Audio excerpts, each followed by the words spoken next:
si Marimar, lumaki sa tabing dagat, sa lolo't lola na mula. Trending ngayon sa social media ang kapamilya actress at young CEO na si Andrea Brillantes sa kanyang Mala Marimar dance and looks. Yun, full yun. One more. 3, 2, 1, action! Kasama ang kanyang glam team at mga kameraman, makikitang nasa tabing dagat sila para i-shoot ang Marimar.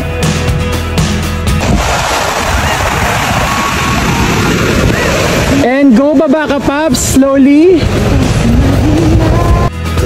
Kuhang-kuha ni Andrea ang galawan at style ng damit at buhok nito na parang talagang si Marimar.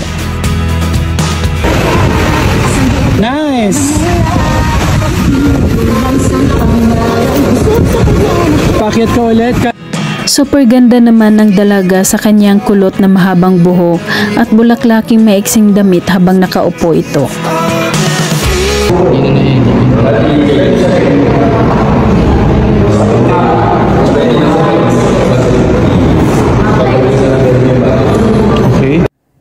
Maliban sa Asuka at Marimar challenge na ginawa ni Andrea Brillantes, humabol sa Piliin Mo ang Pilipinas Transformation Challenge ang kapamilya actress at CEO na si Andrea Brillantes sa panibago niyang TikTok video.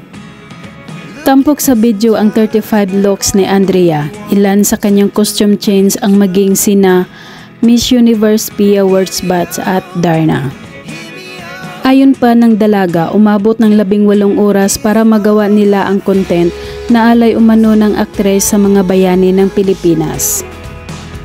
Nagpapasalamat din siya sa kanyang team na tumulong sa kanya na may sakatuparan ito. Aniya noong Mayo pa nakaplano na gawin ang TikTok video.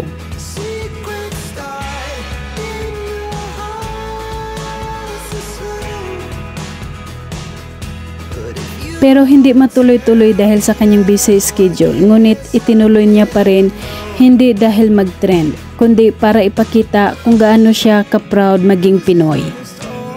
Sa kabila ng kanyang late upload ng kanyang Asuka, Marimar, Pipiliin Mo ang Pilipinas Challenge video. Milyon-milyon pa rin ang mga views nito sa kanyang iba't ibang social media account tulad ng Instagram, Facebook at TikTok. Dahil hindi rin matatawaran ang galing ng kanilang ginawang video, talagang kapanu-panood naman talaga.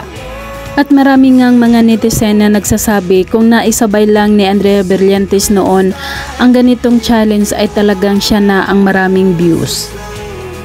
Samantala, narito naman ang kanyang iba't ibang attire sa kanyang Piliin Mo ang Pilipinas Challenge.